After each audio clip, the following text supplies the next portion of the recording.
Bonjour à tous, je suis Axel, bienvenue dans cette nouvelle vidéo sur l'utilisation d'Excel, vidéo au travers de laquelle je vais vous montrer comment créer une grille de notation avec des cases d'options et on verra aussi comment ajouter un bouton pour imprimer la grille de notation et un bouton pour la remettre à zéro. Mais tout d'abord, si vous souhaitez recevoir ce fichier sur Excel avec d'autres exercices, avec sujets corrigés plus vidéos de formation correspondantes, il y a un lien dans la description, vous n'avez qu'à cliquer, saisir votre email et vous recevrez tout ce contenu gratuitement par email. Et pour ceux qui veulent aller plus loin, il y a des formations complètes pour apprendre Excel. C'est parti! Alors, pour faire une grille de notation, il faut commencer par définir des critères de notation ainsi que l'échelle d'appréciation avec plus ou moins de degrés d'appréciation. Dans l'exemple, on va faire une grille de notation d'une dissertation avec 4 degrés d'appréciation pour chaque critère. On a donc déjà les critères de notation ainsi que les degrés d'appréciation et il faut donc ajouter les cases d'options. Pour cela, il faut se rendre dans l'onglet Développeur et dans le groupe Contrôle, il faut dérouler le menu Insérer et dans la zone Contrôle de formulaire, il faut cliquer sur le bouton Case d'options. Il faut ensuite dessiner la case d'options. On supprime le texte de la case d'options. On réduit sa taille pour qu'elle rentre dans une cellule et on la positionne au centre de la cellule. Pour cela, il faut placer la croix de sélection au milieu de la case d'options pour pouvoir la repositionner avec précision dans la cellule. Donc, on la place au milieu de la cellule et maintenant, on va pouvoir copier-coller la case d'options sur les 3 autres degrés d'appréciation pour le premier critère de notation. Pour cela, il faut bien copier-coller le bouton directement et non la cellule qui contient le bouton, car sinon cela génère des erreurs sur la valeur attribuée à la case lorsqu'elle est cochée. Donc on sélectionne la case d'options, on utilise le raccourci CTRL-C pour la copier et on la colle ensuite sur les autres cellules pour chaque degré d'appréciation, uniquement pour le premier critère de notation. Et maintenant, on va pouvoir définir la zone de groupe pour les 4 cases d'options du premier critère de notation.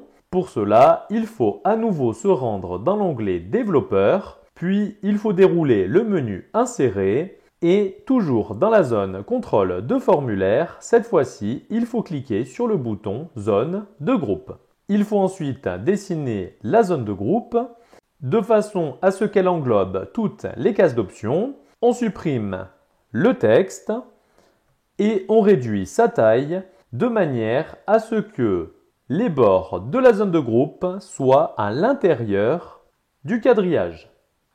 Cette zone de groupe, elle permet de lier les cases d'options entre elles pour qu'on ne puisse effectuer qu'un seul choix parmi toutes les cases d'options d'une même zone de groupe.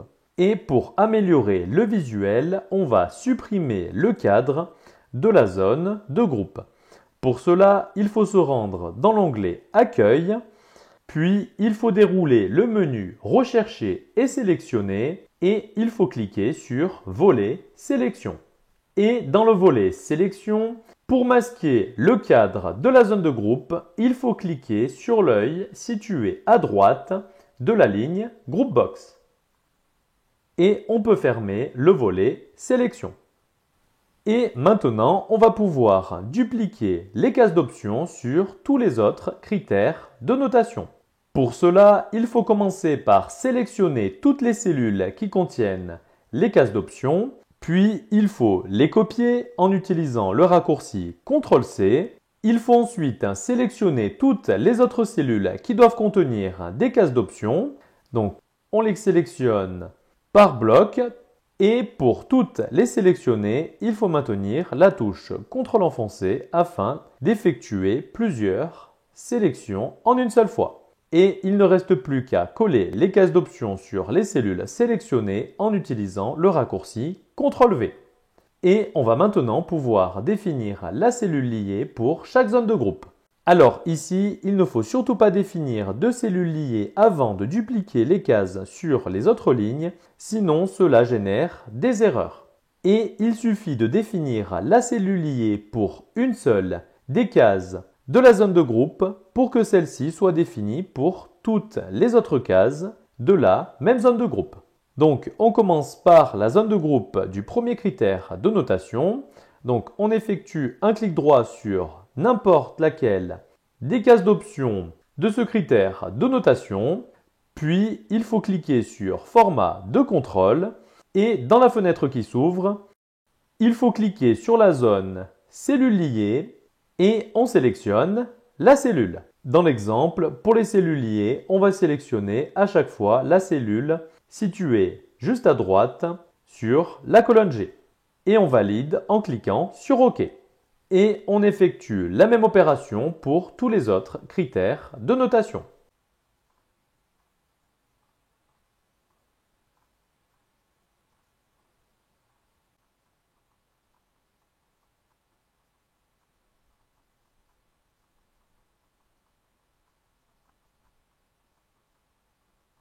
On va maintenant faire un test en cochant une des cases d'options situées sur le premier critère de notation. Par exemple, si je clique sur la deuxième case d'option, la cellule liée correspondante renvoie le résultat 2, puisqu'il s'agit de la deuxième case d'option de la zone de groupe. Et donc, forcément, si je clique sur la troisième case d'option, la cellule liée renvoie le résultat 3 et elle renvoie le résultat 4 si je clique sur la quatrième case d'option. Et c'est la même chose pour tous les critères de notation. Alors ici, après avoir testé toutes les zones de groupe, on peut masquer le contenu des cellules liées, puisqu'on a besoin d'avoir uniquement le résultat sans forcément que celui-ci soit affiché. Et pour masquer le contenu des cellules liées, il faut commencer par les sélectionner, puis il faut effectuer un clic droit sur la sélection et il faut cliquer sur Format de cellules. Et dans la fenêtre qui s'ouvre, il faut cliquer sur la catégorie Personnaliser et dans la zone Type, il faut saisir deux guillemets et on valide en cliquant sur OK. On va maintenant pouvoir saisir la formule afin de calculer la moyenne en fonction des cases cochées. Donc on tape le signe égal et pour retrouver la moyenne, il suffit de faire la somme de toutes les cellules liées. On ferme la parenthèse de la formule somme, on multiplie le résultat en fonction de la notation souhaitée. Dans l'exemple, on souhaite avoir la moyenne sur 20, donc on multiplie le résultat par 20 et on divise ce résultat par le nombre de critères de notation multiplié par le nombre de degrés d'appréciation. Et il faut mettre ce calcul entre parenthèses. Donc, dans l'exemple, on a 12 critères de notation et 4 degrés d'appréciation. Donc, on multiplie 12 par 4. On ferme la parenthèse du calcul et ici, on va simplement ajouter la formule si erreur à la formule qui calcule la moyenne pour n'afficher aucun résultat dans le cas où toutes les cases d'options sont décochées. C'est-à-dire le cas où on va remettre à 0 la grille de notation. Donc, on ajoute simplement la formule si erreur en tout début de formule. On ouvre la parenthèse de cette formule et si la formule qui permet de calculer la moyenne renvoie une erreur, c'est-à-dire dans le cas où aucune des cases d'options n'est cochée, dans ce cas, on ne souhaite renvoyer aucun résultat. Donc, on saisit deux guillemets et on peut fermer la parenthèse de la formule si erreur et on valide la formule avec la touche entrée. On effectue un test en cochant une case d'option pour chaque critère de notation.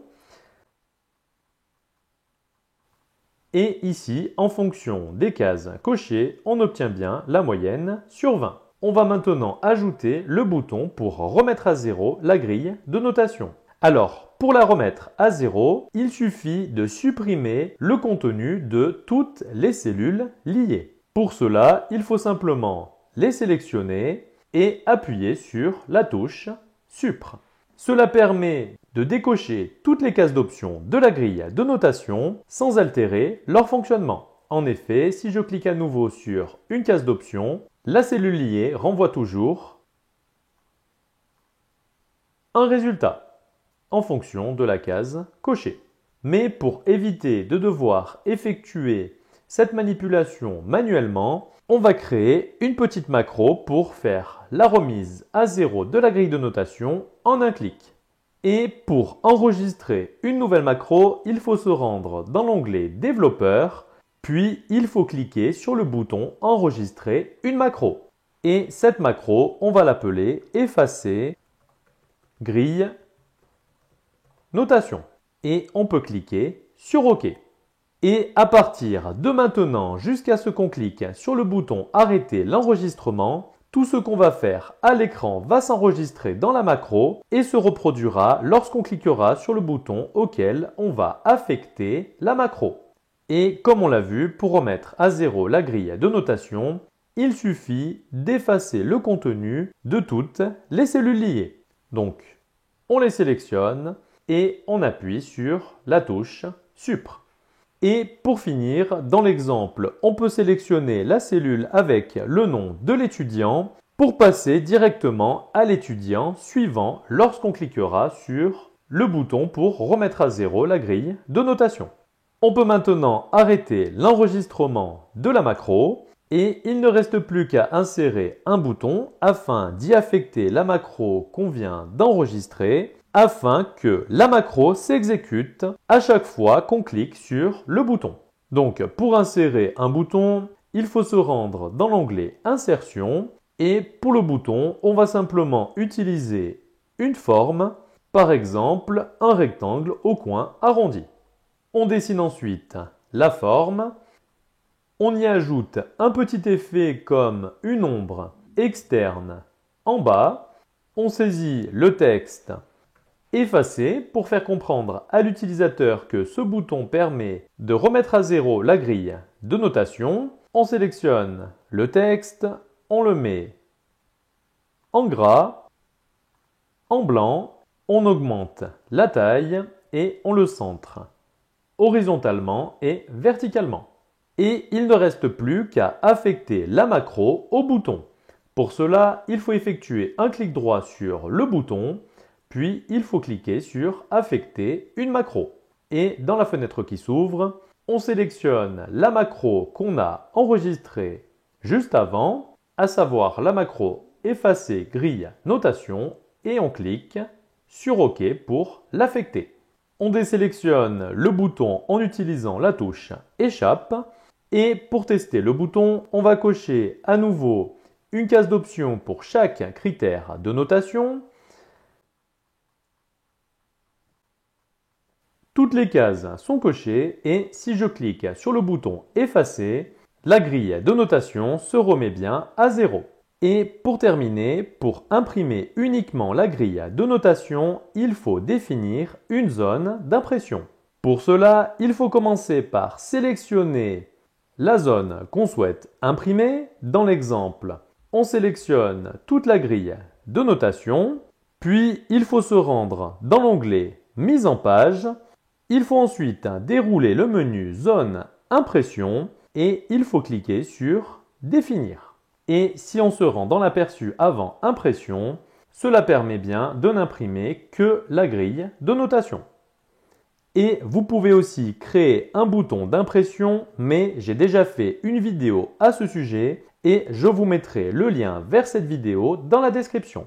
Et dans tous les cas, à partir du moment où vous avez ajouté une macro à votre fichier, il faut bien penser à l'enregistrer dans une version qui prend en charge les macros. Donc voilà pour cette vidéo sur comment créer une grille de notation sur Excel. N'hésitez pas à mettre un petit j'aime si la vidéo vous a plu, ainsi qu'à la commenter et à la partager aux autres utilisateurs d'Excel. Je me répète, si vous souhaitez recevoir le fichier Excel utilisé pour cette vidéo, il y a un lien dans la description, vous n'avez qu'à cliquer, saisir votre email et vous recevrez directement ce fichier par mail. J'espère en tout cas que cette vidéo vous sera utile et quant à nous, on se dit à la prochaine.